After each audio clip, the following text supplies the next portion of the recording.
I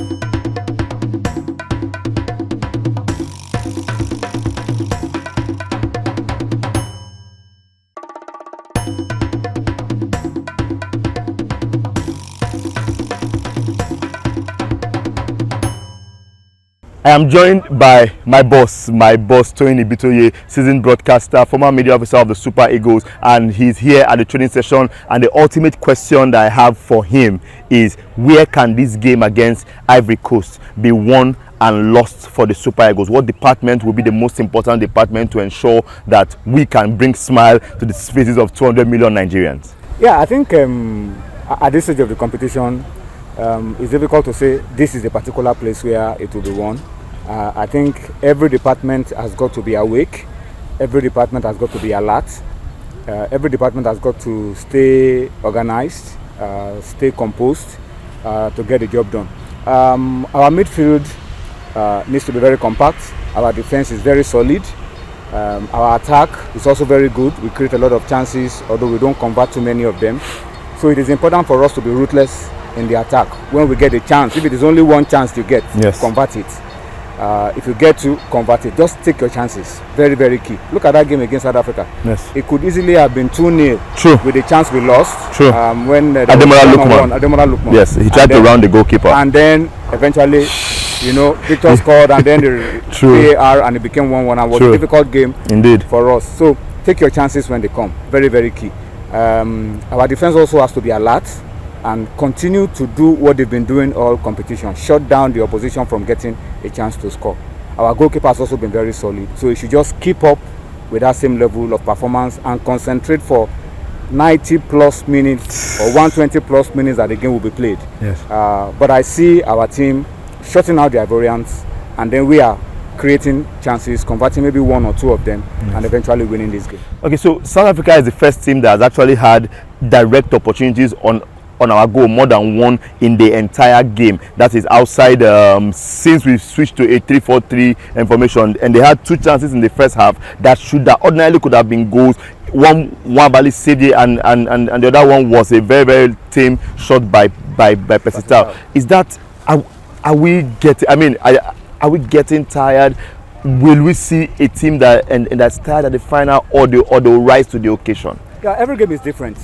South African game, they sat back and wanted us to attack them, and then they are very quick players who can interchange their passes very quickly, and they are very, very dangerous with their counterattacks. We've always known that about South Africa. Pesitao and Tembazwane. Yes. From Uyo when they beat us 2-0, and it could have been even more than 2-0. Very true. So yes. The Nations Cup in 2019, so they are very dangerous on the counter. Very, very dangerous on the counter. So no two games are the same. True. The Ivorians, I don't think, are as quick, as mobile, as effective in the midfield as the South Africans. True. So I don't know, but they can bring a different kind of test because they are physical, they are strong, they are backed by the fans at home, and they are going to be pushing. True. But if we stay organized, stay composed, as the game, wears on, you won't even know who the support is for, whether it's for you or against you. So we just keep our composure, take our chances when they come, stay calm, stay organized, and this trophy is coming to Nigeria. I mean, you have seen everything in your coverage of the Super Eagles in totally, but talk me through about 2 minutes to the end of the game, 3 minutes to the end of the game. We go for an attack and then we lose it, and then they are going to attack us, and 2 seconds runs how far his leg can carry him and draws onto the man and commits a professional foul. How important was that moment to how the day turned out? For me in this tournament, Truth has been the man. He's been the leader. He's been the captain. He's put his body on the line. He's scored goals. He's mobilized his team. He's charged them to go forward. He has saved us. Professional fouls, so many occasions, For me in this competition, Truth is the man. Or his name now on official team sheet is William Paul Ekong. So, William Paul Ekong, but I call him Trusted Truth. Oh, solid. Because he's the top man. He's been a great guy. Truth, Omero, Musa, they've been phenomenal in terms of the leadership they've brought to this team. And Coach Sepeserio has been an excellent game manager. Yes. When he sees that we need to conserve a lead, he knows what to do. He knows how to cement the team, bring in Omero, or bring in Osai Samuel, sure, or bring in someone and that game is and as block good it off. as close. Bring in Onuachu, and the game is as good as close. So I think our game management is excellent. If we score first, it's always difficult for the opponent to come Sure. and get an equalizer, Sure. because we'll play so compact and catch them on the counter when they want to come out. So I see that playing out tomorrow. I see us not conceding. I see us scoring.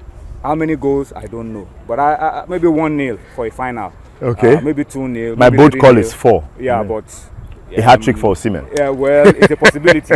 But I know we are not going to concede and we are going to score. So the trophy will be coming to Nigeria. Let's put God inside it. By the grace of God, the trophy is coming to Nigeria. Thank you very much, sir. You heard it. The trophy is coming to Nigeria by my Oga Tony Ibitoye. Thank you very much, sir. I think it will be in the midfield. We have 1 or 2 question marks around our midfield. We're not sure of the combinations. Alex Iwobi is not having, I would say, the best of tournaments. Alex Iwobi is supposed to be the one controlling our midfield, but sometimes there's this lapse in concentration. It was evident in the game against Equatorial Guinea. Somehow there was a lapse in concentration, lapse in communication between Iwobi and Frank Onyeka, and we conceded.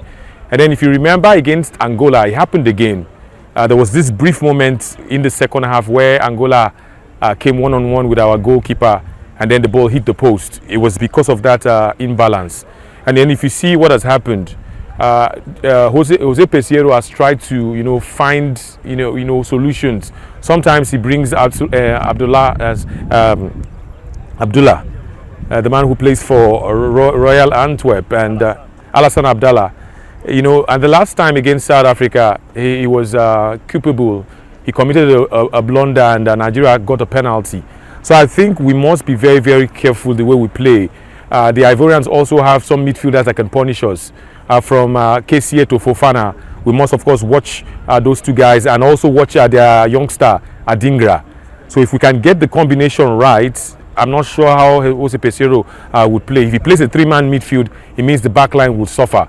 It means we would not be able to play back 3 and 2 flying wing backs, meaning that he may as well go again with Frank Onyeka and Alexander Iwobi. So the concentration must be right. The control must also be right. Otherwise, we might, suffer in midfield. Other than that, I think we're good. We're very, very good. Thank you very much. Well, I know that majority said it would be in the midfield. But I have a different opinion entirely. I think it would be in the attack. If you look at the style of the coach, Jose Peseiro, it has been a conservative style. We have not been winning the battle in the midfield. Even against South Africa, they had 60% of the possession. A majority of that in the middle of the park. But I will say the attack, that's why we need Victor Osimhen to really come to the party. But of course, he needs support, he needs to get the ball. And for Ivory Coast also, we saw what Sebastian Haller, the biggest player in that team, did against DR Congo. Though he wasn't at his best, but at least he got a scrappy goal, and that was enough to take them to the final. So it could just be between Haller and Osimhen, somewhat tomorrow.